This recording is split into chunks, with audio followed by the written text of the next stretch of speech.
welcome back to another episode of the Elevated Chat Room. Elevate your mind, elevate your life. It's your host, Lonzo Jones, my co-host, the unsung superstar, Dwayne Malone. Once again, he is in the background doing what he do.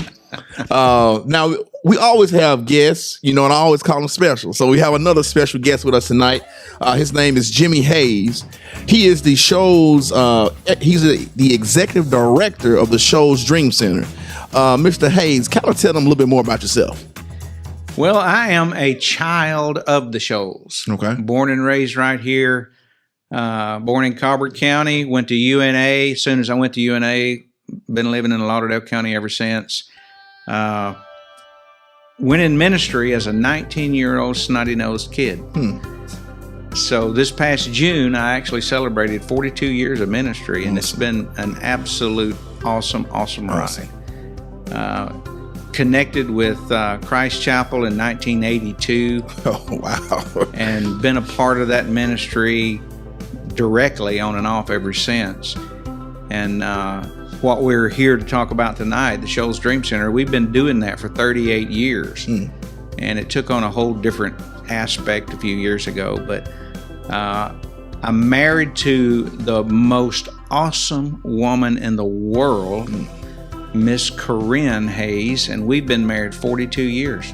That's what's up. And we've got 4 young'uns and 6 grand young'uns and all that good stuff.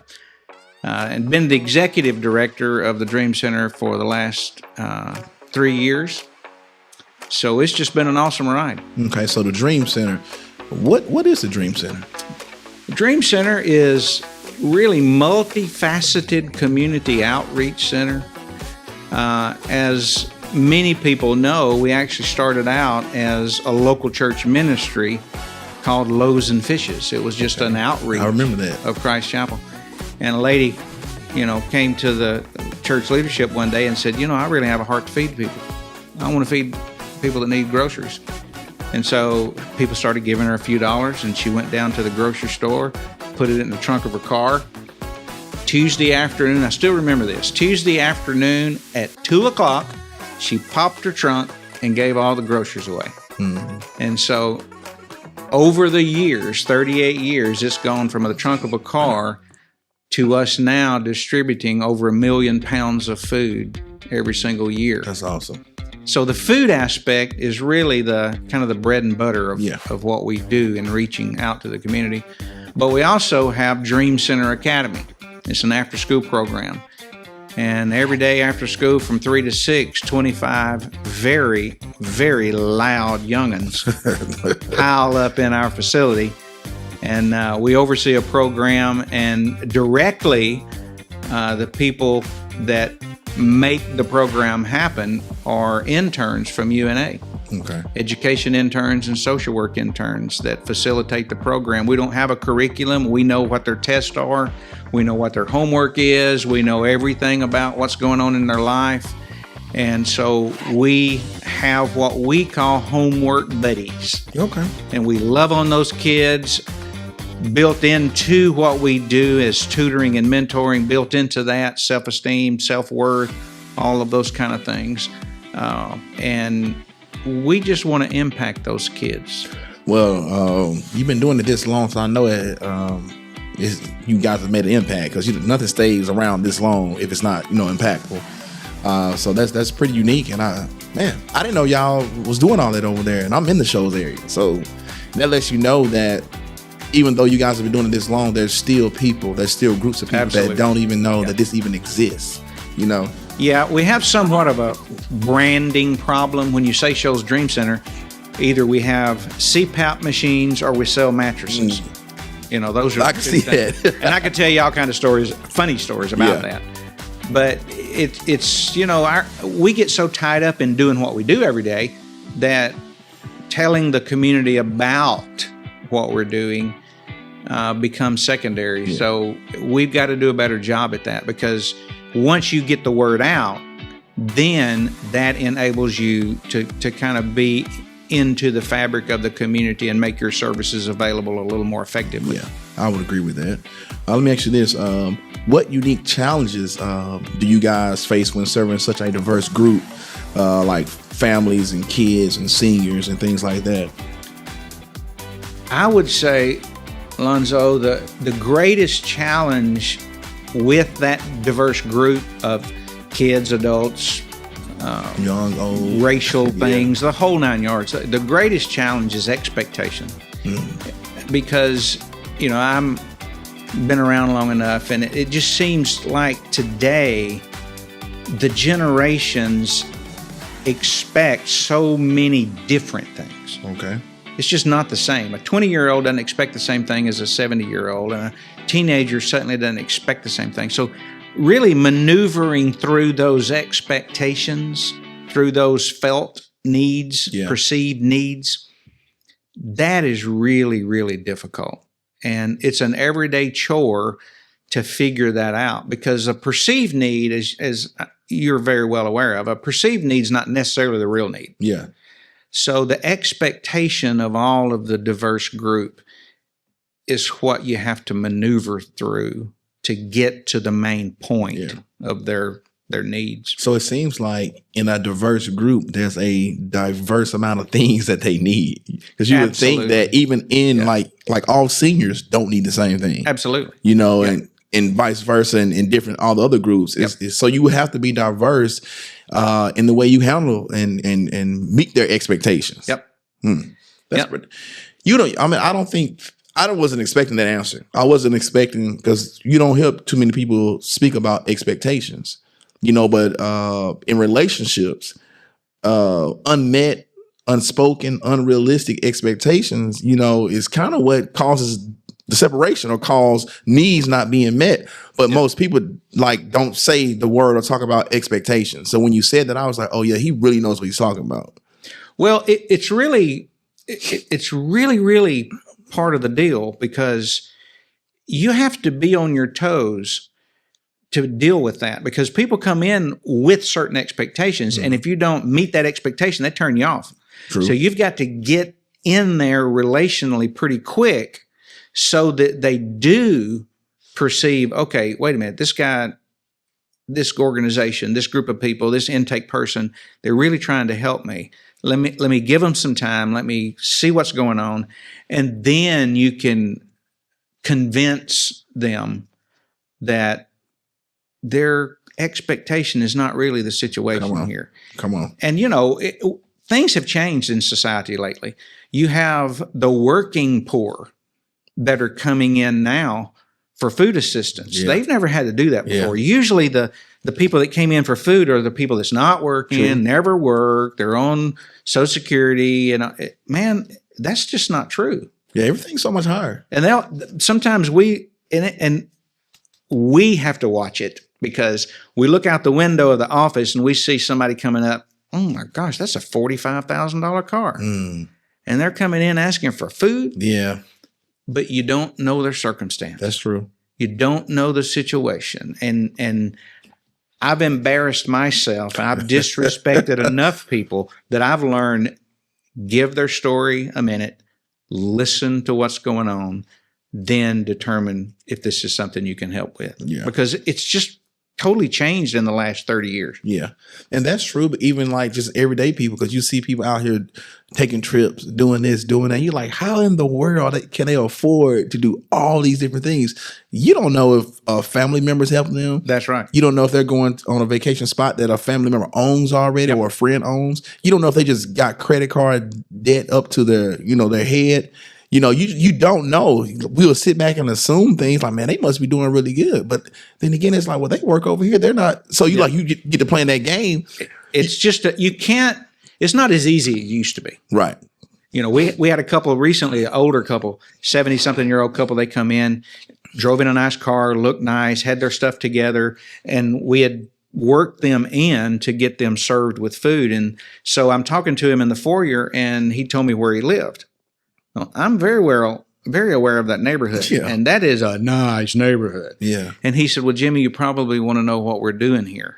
I said, well, it's not my business. If you have a need, we want to help your need. He said, well, I've been retired for a number of years now, but my retirement is directly tied in with the stock market. And things are not well at that particular time. Things were not well. He said, so I live in a house that's paid for. I drive a car that's paid for. I just simply cannot put food on the table right now because I do not have the money to do it. Yeah. And I said, man, you don't have to, don't worry. We'll take care of that. Yeah. And so we met that need, talked to them. And then the next thing that happened was a few months later, he walks in the door and writes a check and makes a donation. He said, I want to give back. And I mean, that's when you're going down the hallway high-fiving because that's what it's about. That's what it's about. I love those kind of stories, man. The fact, like you said, the fact that he thought enough of the program that you guys helped me when I was in need. So now let me make sure you guys are able to bless other people. Yep. And so in return, it's like, hey, anytime in the future where I may need food again, man, I already know where to go. You know, they know my heart. I know their heart. And it's like, hey, we can both benefit from this. Even though a lot of times when you're a giver, you're not doing it to receive. You're doing it just because that's just who you are. That's just your nature. That's what just you being obedient to what God is telling you to do. So I just think things like that, man, it don't happen as often as it should. You know, people giving back once they get on their feet. But I'm big on that though. Like if you help me, like I'm like this, like a thank you is not enough. Yep. Like if you go out your way, if you really help me, bless, sooner or later I'm gonna return that kindness to you. Or I'm going to return it to someone else, you know, but that's just me. Like my wife tells me I'm different from time to time in a good way and a bad way. But that's the way that's the way it ought to be. Yeah. Because it's not us and them. It's not us that have it together. Right. And them that don't have it together. We have to help them. No, it's just us. Just us. I just happen to be in this situation now, and you happen to be in that situation now. And you know, it's a respect for people. It's a genuine respect for people. You can't look at the people coming in for service any different than yourself. Gotcha. Because it's just us. Yeah. That's prejudging. Yeah. You know, people say you're prejudiced, but I mean, that's what prejudice is. You're prejudging a person by the way they look, by the way they carry themselves. Like I've been around some millionaires that you would not think they have money at all. Just because they're just so humble. They're not flashy. They're always working hard, you know, and things like that. And next thing you know, as you start talking with them, it's like, oh man, I had no idea you was doing all this. But they're not out to do it to show and brag and be flashy. They're just humble. They're blessing people. They're giving back to the community, and they're just, you know, just living, you know. Yep. So I think that those type of people, man, are those unsung heroes, you know. But y'all have got to make sure y'all get the word out, you know, because you're sitting here telling me these stories, man. You're blessing people, helping people, and it's like, do y'all at the end of the year, do y'all have excess, or do y'all always make sure you guys give out a certain amount? We try to give out everything we have. Okay. And it's kind of difficult to communicate that to the people that we're serving, because this time you come, you may can get 7 meats. Mm-hmm. The next time you may can only get 3. Mm-hmm. Well, why can we not have 7 this time? Well, because we don't have 7 this time. Right. We only have what people donate to us and what we can purchase by the pound through the National Food Bank system. And, you know, I was saying earlier that we are genuinely a nonprofit. At the end of the year, we got a goose egg. Yeah. But it's on purpose. Okay. We want to give everything that we can give. And presently, we're serving about 100 people a day. A day? 100 people every day. At the end of the day, on Friday, when we close the door, we will have given out 20,000 pounds of food that week. Wow. That's awesome. 20,000 pounds of food. Now, are these people also eligible for food stamps? Yes.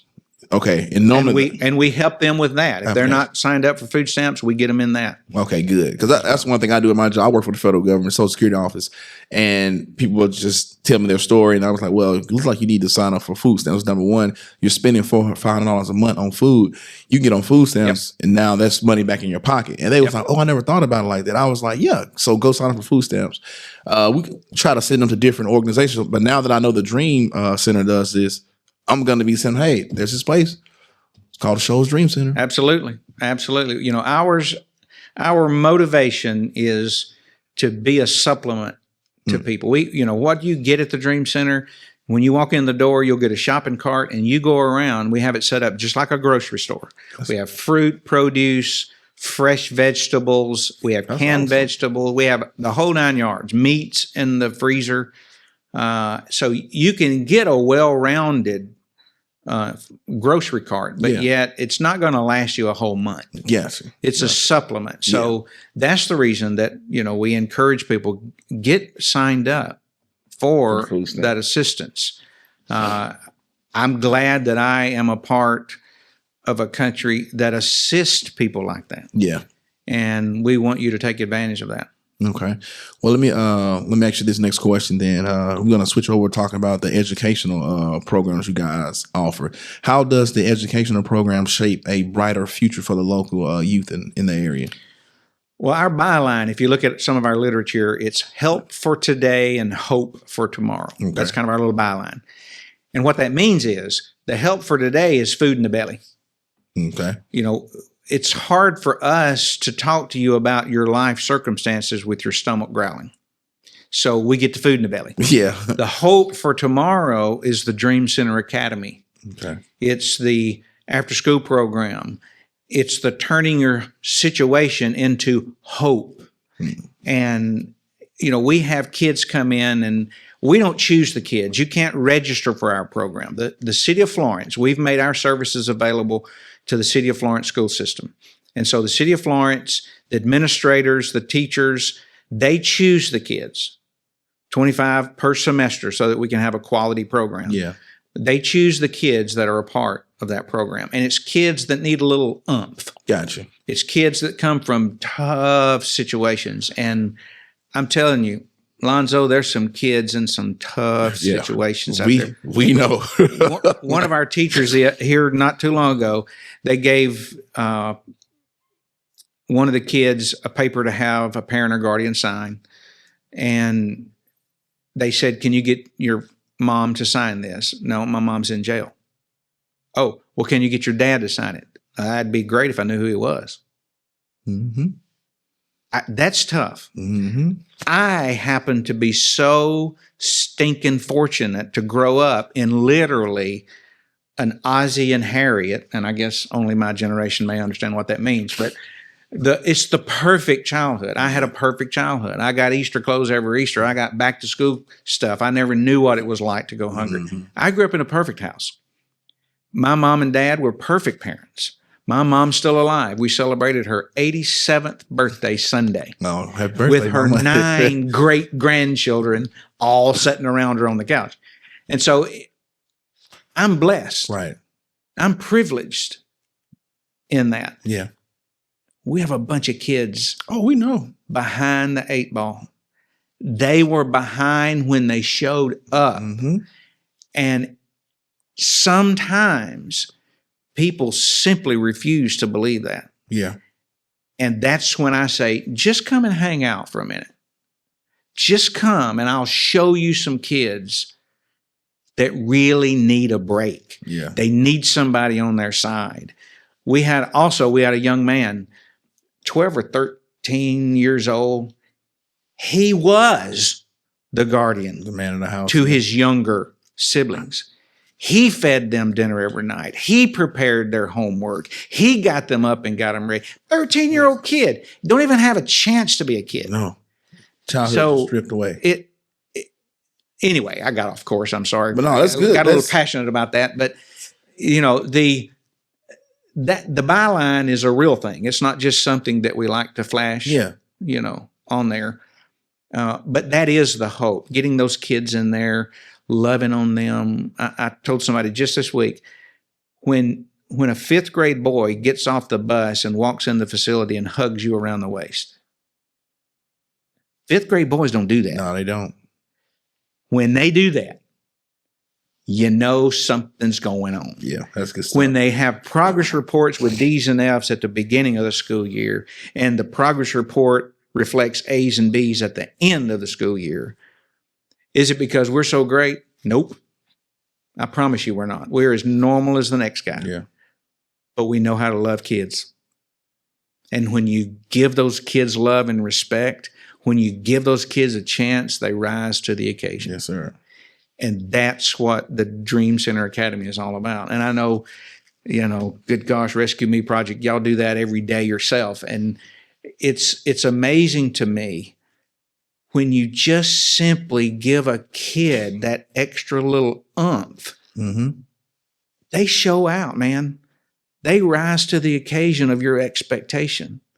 And they do it with joy. They love that. Yeah.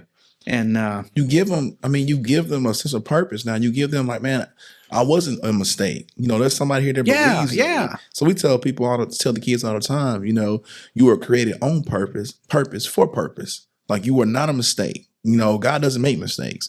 And so we got to constantly remind them of that. And then once they start to kind of believe it just a little bit, and they see that you're backing them, you're pushing them, man, they take that and they start to run with it. And they just get that hope that it was dim, it was dark. Now I see a little bit of light. Now I got a little bit of hope. So now things can actually start to change for me. So you're telling me that somebody has been in my situation before and they made it out and they were successful? Yep. So if somebody else did it, then why can't I?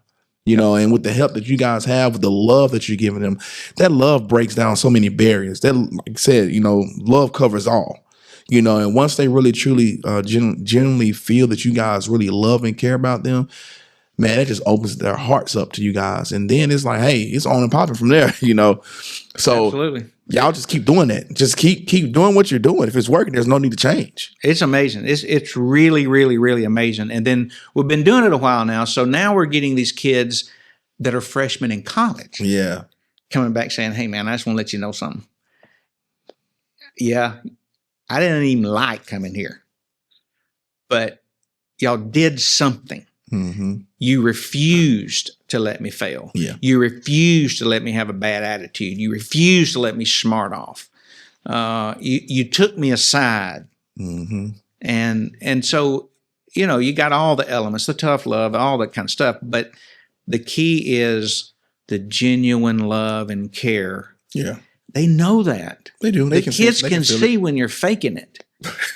They just can tell. They're not dummies. They know those things. And when you're genuine, man, oh man, it makes a difference. Yeah, it does. I agree with that.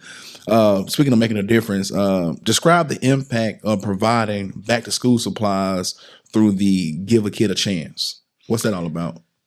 Well, that's a partnership Okay. that we have provided over the years. And we're not directly involved in that all the time. But when you think about providing back to school or the backpack program, that's not a fish hook for something else.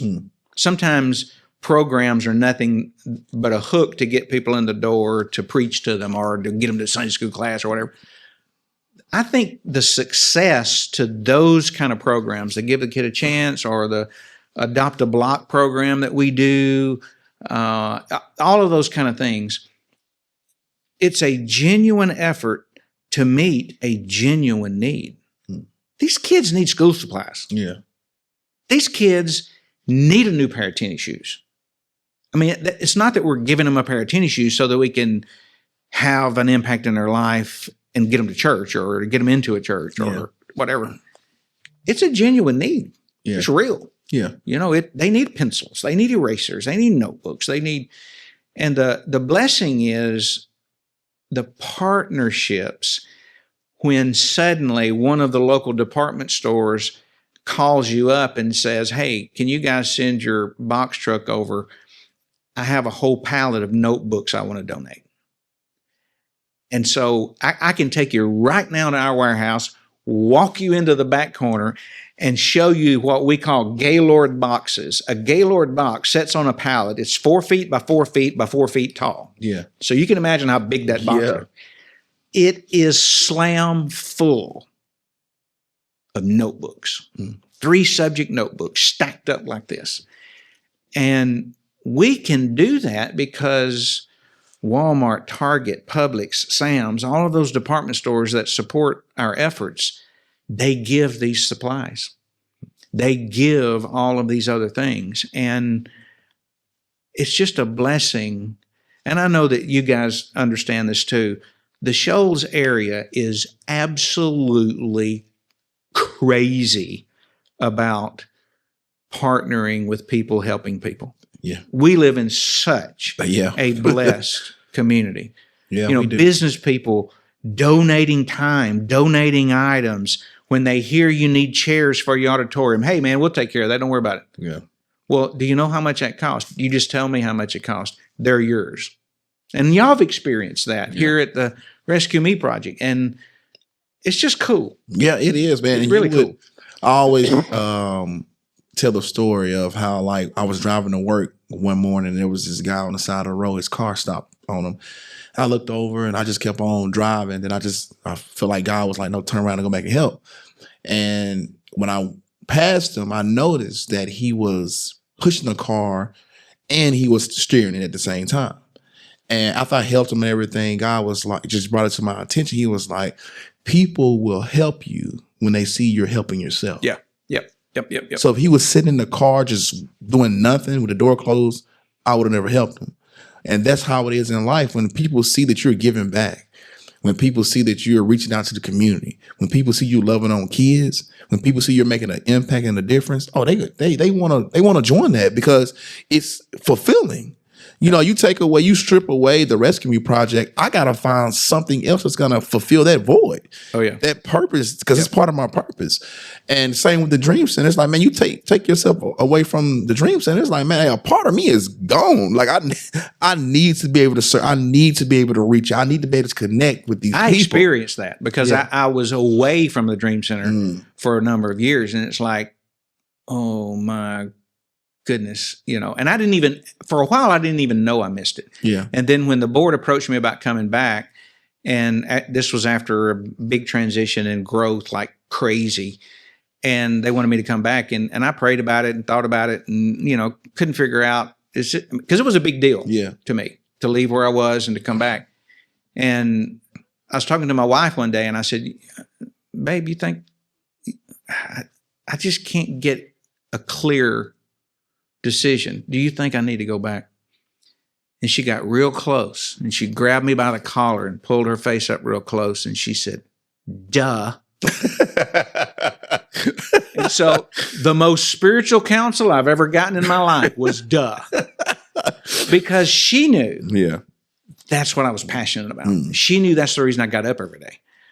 And I had lost touch with that. And now I wait for the sunrise. Yeah. I just can't wait. Yeah, to go in and see people's life impacted, and see people's life changed, and it's so fulfilling. And that sounds selfish that you do it because you're fulfilled, but you do it because you do it. Right. The fulfillment is just icing on the cake. Comes with it. You just love it so much. And I told somebody the other day, I cannot believe I get to do this for the rest of my life. Yeah. Well, see, that's one of the main points of life is to make other people's lives better. Oh, like absolutely. Even if you didn't believe in the gospel, like even let's just say we didn't believe in the gospel, but even if we just go out and try to make people's lives better just by saying hey or being nice or just blessing them, whether it's with words, with resources, with money, visiting people, just spending time, like you feel better. Yeah. So, I mean, no matter who you are, where you are, like if you're struggling with purpose, look, get out and go about your day as normal when you're doing it. Try to make somebody else's life better in the process. Well, did Paul not tell the church in Rome, and we forget this all the time, he told the church in Rome, it's the kindness of God that leads us to repentance. I mean, it's like, come on, that's a duh moment. Yeah. I mean, duh. You know, and so every day, that's what we want to do. Bring people into the Shoals Dream Center and love them and be nice. Yes. And be kind in all of their diversity, all of their wackiness, all of their needs and felt or otherwise, just simply accepting them as another human, wherever they are, whatever the situation, and meeting a genuine need. Yeah. Really, I just think it gives you the privilege to speak into their life. Yeah, I agree. We always say, going back to something you mentioned earlier, we always say, don't make our normal their normal. Yeah. Yeah. Because you think that, well, I grew up like this, I'm surrounded by this. And it's like, bro, that's not the case for everybody. I had to tell my sons, I was like how you say you grew up in a perfect household, they got it made. You know what I'm saying? Like you got it. I mean, they got it made. Like you got two parents that love y'all dearly, that would do anything for you guys, that are present, that help you guys in everything, that build you up. Like this other kid, he doesn't have his father in his life. He doesn't have his mom and his dad together. He's spending time with this person and that person. You know, he's doing all it. I was like, they don't understand it, but guess what? That's their normal. So it's normal to them. Yeah. And so, like, even my son, he saw somebody was walking one day. He was like, Dad, where's their car? Why are they walking? I was like, son, everybody don't have a car. Like, it don't just work like that. I said, you will see as you continue to grow and get older. Like, when he looks back and be like, man, I really did have it. Like, I had it nice growing up. You know, my parents was there in the household, at ball games, you know, helping me do this, helping me do that. So, and it does give you a leg up. It teaches you so many different things that you wouldn't otherwise even be exposed to. You know, his stats talks about how you take a father out of the household and how kids less likely to receive, more likely to be obese, more likely to have different diseases, not as social, not able to deal with mental setbacks and things like. It's just so many different things, but we don't really put an emphasis on that. But we see it. We see it. We go into a detention center. It's like maybe 3 kids out of 20 that has a good relationship with their father. Like everywhere we go, when there's problems and issues with a certain young generation, it's always leads back to the family structure. My youngest daughter came home from school one day and she said, Dad, I want to talk to you about something. And she started crying. She said, you will not believe what happened today. In her classroom, after school one day, one of her girlfriends came up and said, well, where are you going this weekend? You going to your mom's or your dad's? And she said, it's the same. I'm going home. Well, what do you mean it's the same? I have mom and dad both live together. Your mom and dad live together? Then the next week, she started asking questions. 26 kids in her homeroom class. And she said, Dad, would you like to guess out of those 26 kids, how many have a biological mom and a biological dad, their biological mom and biological dad that still live together in the same house that they go home to every day? I said, how many? And she said, I'm the only one. Now, in the Florence school system, that happened to my daughter. Yeah. And that puts you behind. It does. It's hard to say those things because it sounds like you're being disrespectful to those people who have had tough situations or marriages that have busted up. That's not the point of that. The point is there's so many kids with disadvantage. Yeah. There's so many kids that don't have the privilege that you and I had growing up as kids. And somehow or another, we have to love and accept those kids. We've got to find ways to play catch up, to get them to that place that without that family structure, there are some things missing in their life. Mm-hmm. Oh, yes, big time. So organizations like Rescue Me, organizations like Shoals Dream Center and Dream Center Academy, I believe God has placed us in a place, whatever is missing in their life, and it is diverse, whatever is missing in their life, God's granted us the privilege to help replace that. Yeah. And that's what it's all about. Even when I'm coaching other kids, you know, you step into the role of a father figure, of a mentor, you know, a role model. And I always try to be relatable to them. You know, I'm tough on them because I'm demanding. But in that demanding, they know that I care about them. They know, and that's the key. Yeah, because I want the best for them. And like, if I'm teaching you the game, I want you to learn the game. I don't want you to just depend on athleticism and raw talent. I want you to know the game. Like, I'm not going to send you to your next coach and he's going to say, who's been coaching you? Because he didn't teach you nothing. Yeah. That's not going to be your case. You may not like it because you just want to come out here and do whatever you want to do, what you've been used to doing. But no, I'm going to teach you the game. And by me teaching the game, I'm going to start teaching you life skills. Yep. Yep. you're gonna see these different things play out that you never even knew was in the game of basketball or football. That's the amazing thing about sports. Yeah. That's the amazing thing about being a part of a team. Because whether you like it or not, in society, you're a part of the team. Yes, you will be. You are. And there's a lot of people act a lot of ways in society. And sometimes I want to look at them and say, you never played sports, did you? Hey, you're right. You're right. Because they're selfish. They want their ways. But if you're a part of a team, it's about where the team is going. If you're part of a team like society, it's where is society. It's not just about me. Right. It's about where we as a society are going.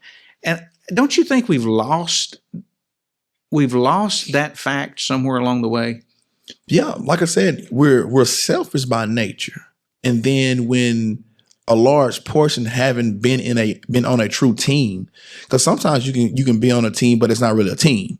They still want to play the favorites, or they're not really teaching the kids anything, things like that. But when you've been on a true team, like I played college football. College football taught me a whole lot about life. I'm talking because coming out of high school, I'm thinking, I'm going to get a scholarship to all these different places. I was pretty decent, but that wasn't the case. I didn't get scholarships where I really wanted to go, so I had to walk on to Jacksonville State.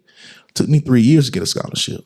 But the kicker while I was there, and I'm not down in no other wide receiver that was on scholarship that came in with me, but I was pretty much better than most of them. And I'm like, how y'all on scholarship?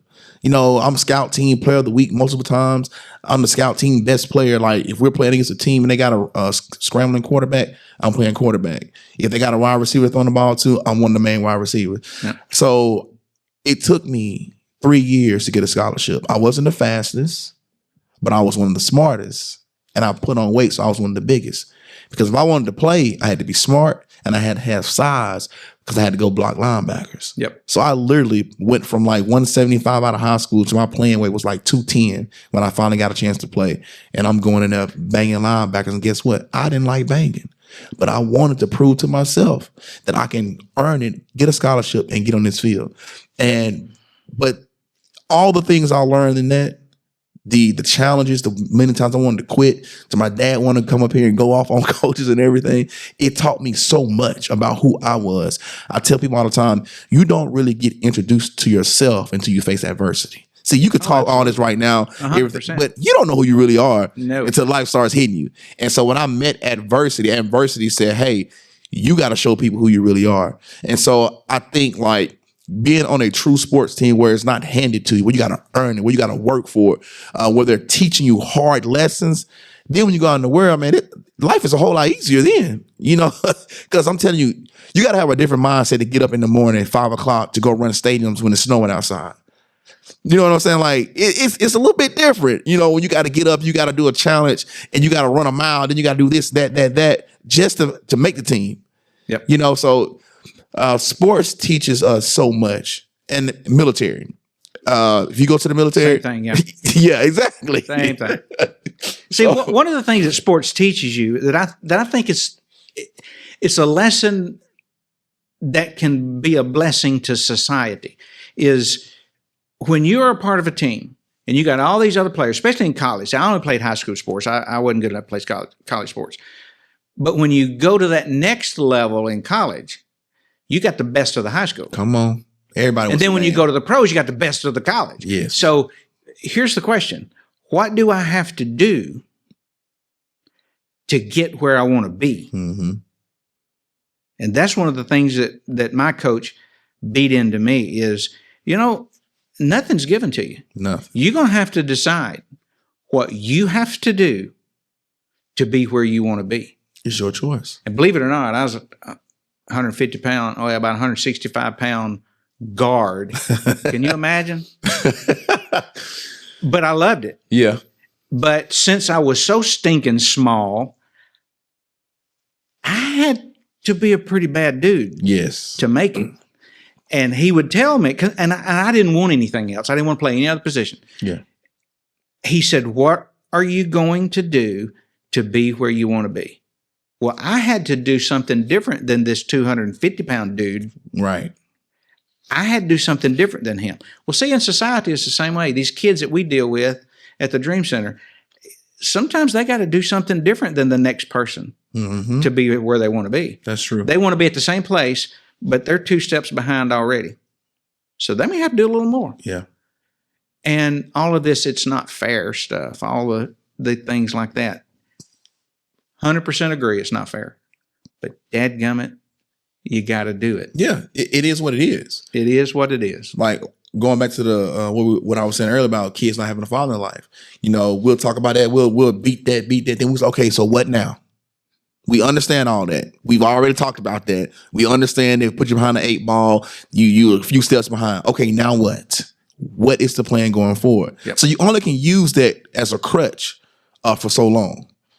Only for so long. And then once we ask a question, raise your hand if you believe that you could be successful if you didn't have a father figure in your life or your dad in your life. Everybody raise their hand. So y'all already answered the question. You can be successful. So let's get a goal. Let's get a plan. Let's work this thing out.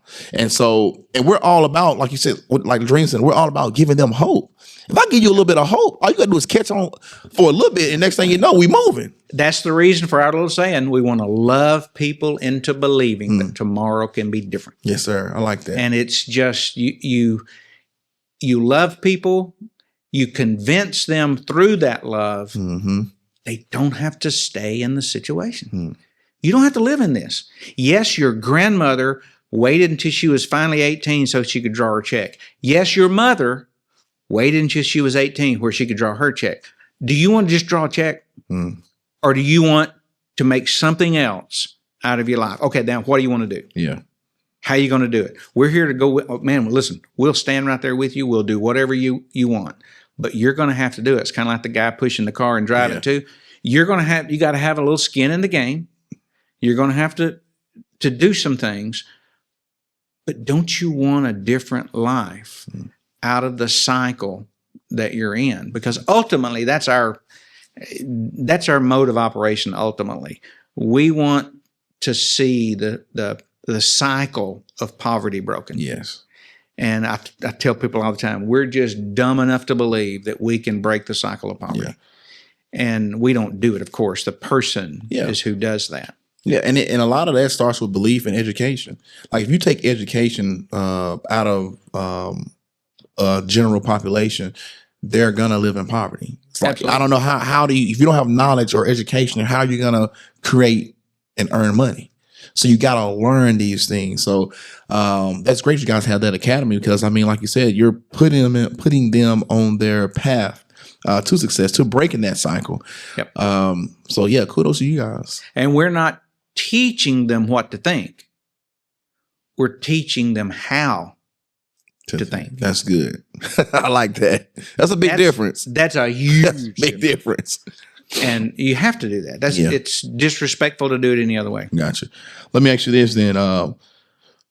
What role does faith play in the Dream Center's approach to outreach? I don't believe you can truly have hope without faith. Okay. You know,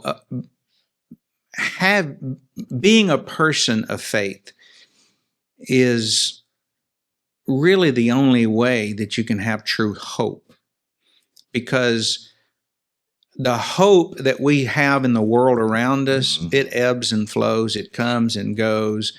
Let's face it, if you're lucky enough sometimes to be in the right place at the right time, well, there's something bigger than luck being in the right place at the right time. And so faith, honestly, it trumps it all.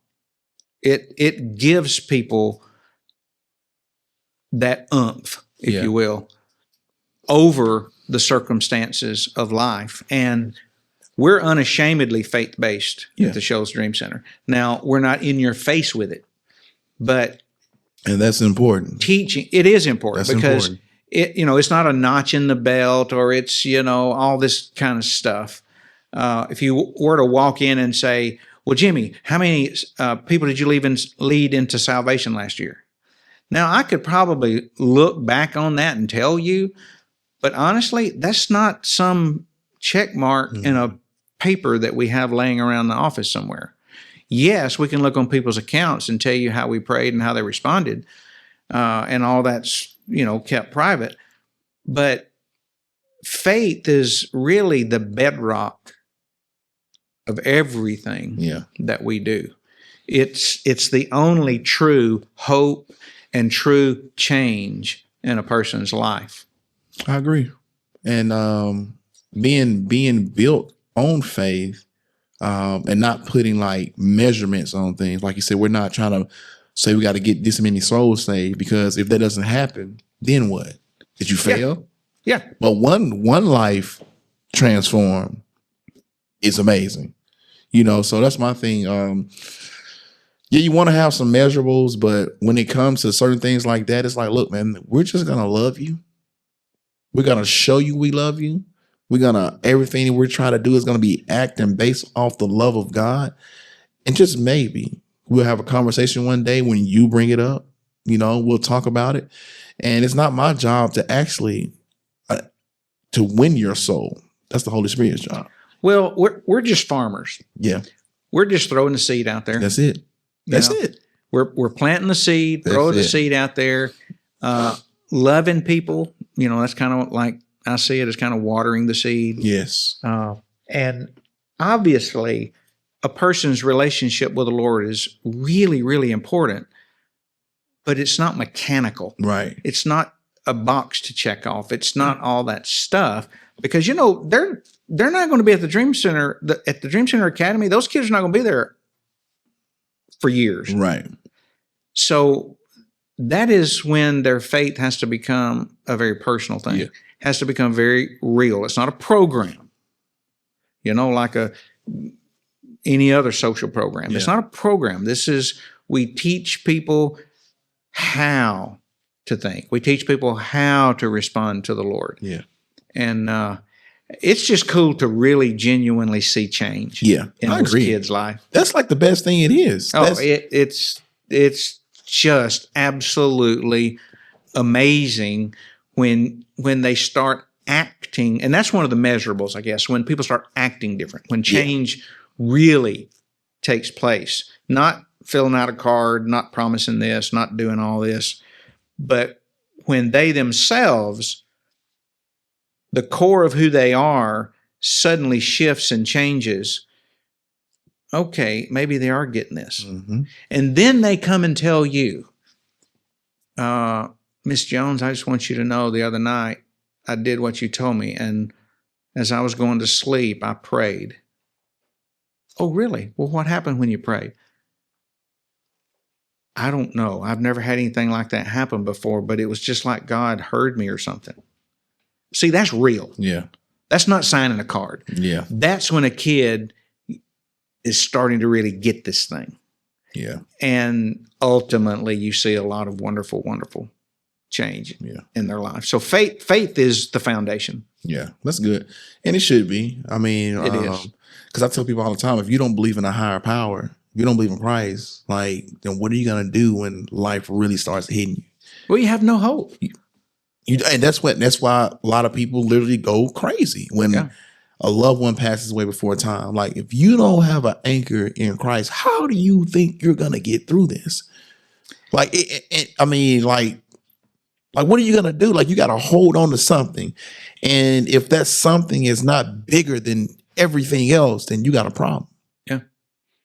Yep. My wife and I, a lot of times, find ourselves in situations, and we say this to one another all the time. How do people that do not know the Lord make it through life? It's rough for them. They age. How in the world? Man, you'll look at them, they'll look 20, 30 years older than what they really are. Like, it's just like their body breaks down. They die before that time. It's just so many different things, because it's like you're carrying the burden of the world. Yeah. Man and women wasn't built to carry that kind of weight. You roll the care over on him, for he cares for you. You have to do those things. And it sounds so easy, but because we want to be in control and we don't want to have no authority figure over us because we're selfish by nature, we just feel like, no, we can do it ourselves. But until you have that encounter with Christ, with God, and truly, be open-minded to it and be open to having conversations about it, you'll sit there and justify, you having to deal with it. Like, no, you shouldn't have to deal with this. Now, don't get me wrong. You still got to walk through things in the natural, but God makes it a whole lot easier. He gives you that grace, that mercy that you need to be able to push through these certain things in life. Yep. But if you don't have that, man, like I said, I don't know. Like I said, I don't know what people do either, man. I often say it's so wonderful and such a safe place to hear God clear his throat. And what I mean by that is you roll the care over on the Lord. You say, God, I can't do this. I give it to you. You know as well as I do, we pick it back up because we're control freaks. We want to control our own destiny. You pick it back up, and then all of a sudden you hear God say, I like that. It's like, oh, okay, you're right. Yeah. You give it back to him. But what if you're not a person of faith and you don't even have a relationship with the Lord to be able to give him something? You do have to carry that stuff around. Yeah. And that's torture. That's mental torture. Like even if it's just something as simple as finances. Yeah.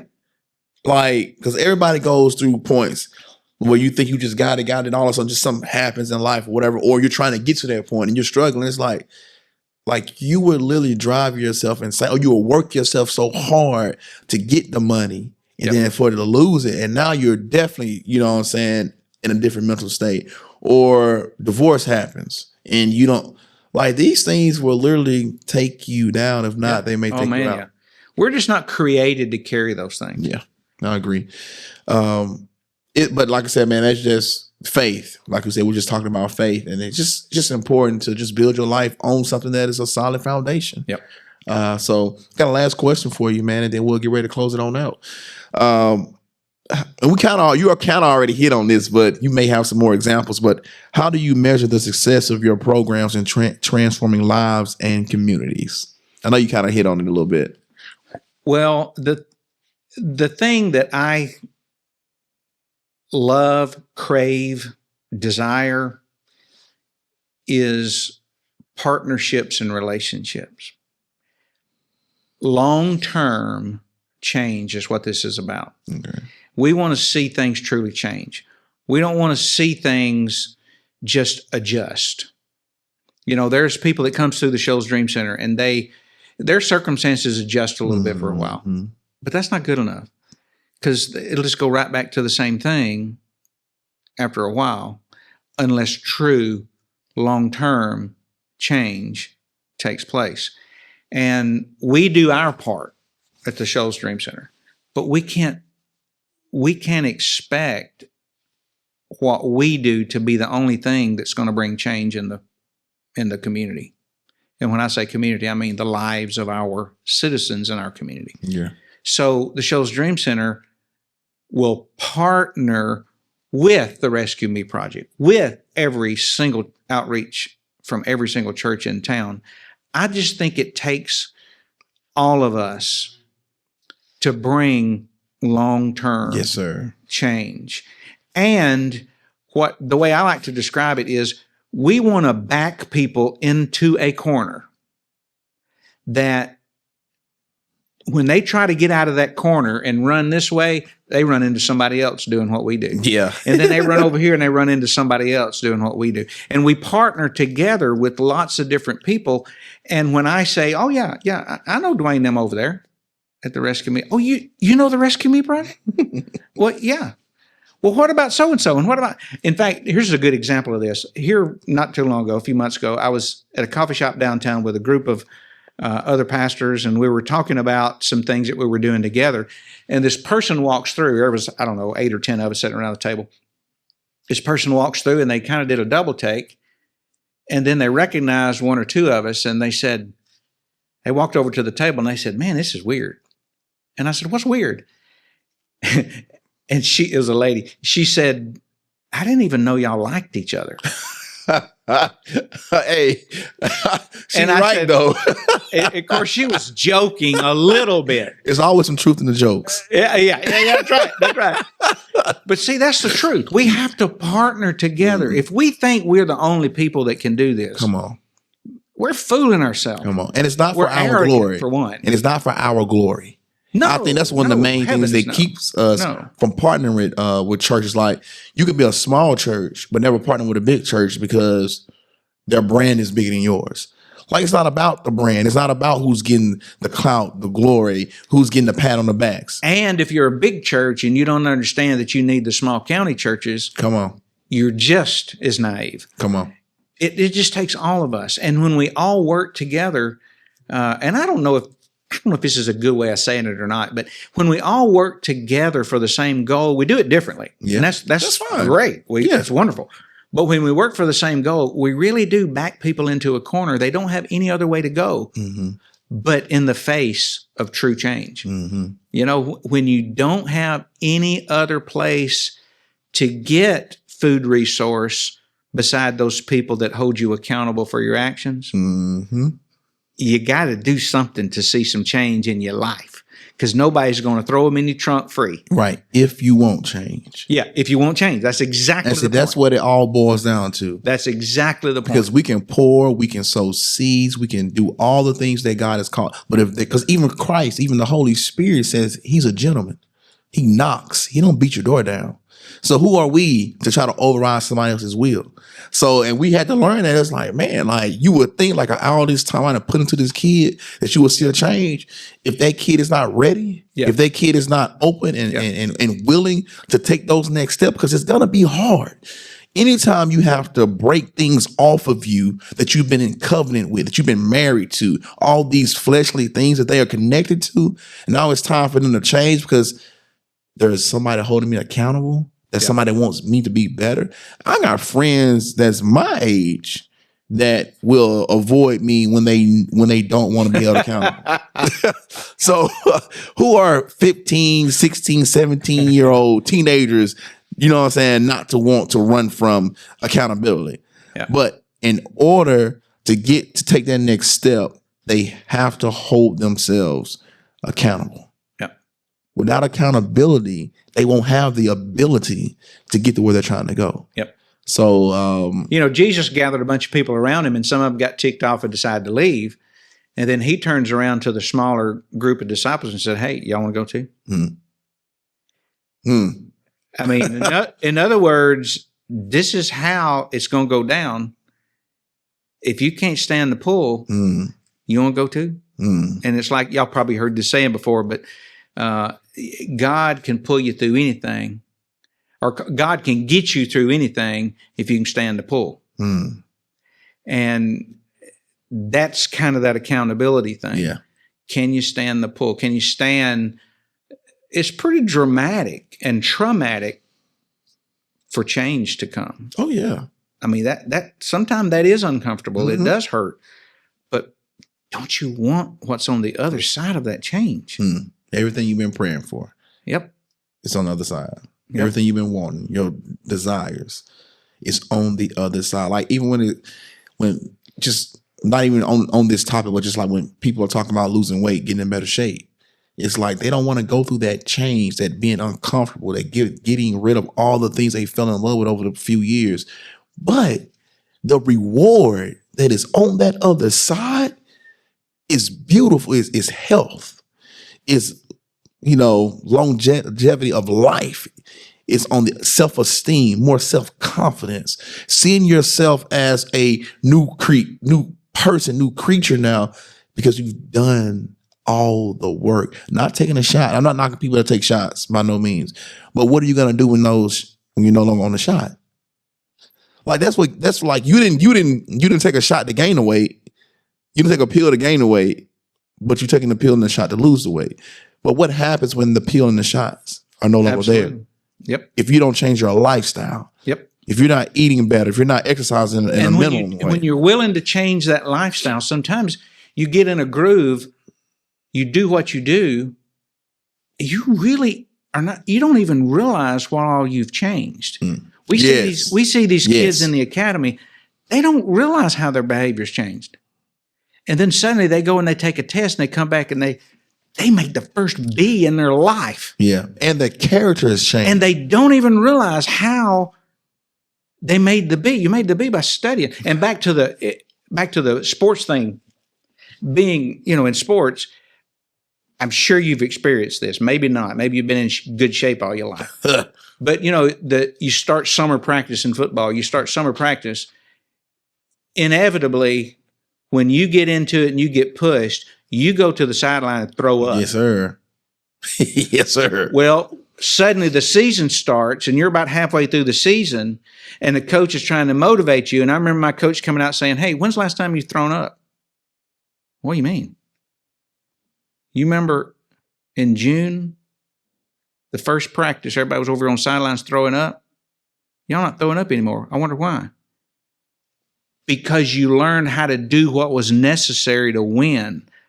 You know how to win.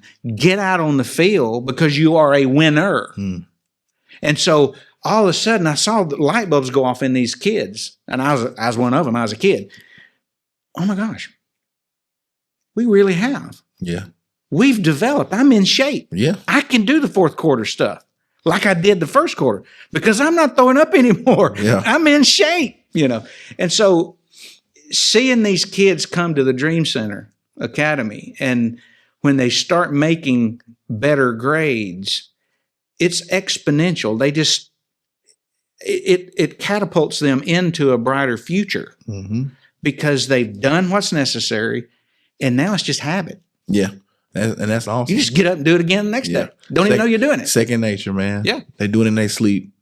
You want to tell them where they can find the Dream Center, or whether it's online, anything you want to give like a shout out, or just let them know your information so they can know where to find you guys at? Easy way to find us is our website is shoalsdreamcenter.com. We're on Facebook. Our main distribution center and ministry center is on Cloverdale Road, 2950 Cloverdale Road in Florence. You've probably seen some of the smaller stores around town, and the thrift stores is one of the things that supports all of our outreaches that we do at the Dream Center. But shoalsdreamcenter.com or Shoals Dream Center on Facebook, you can find us there.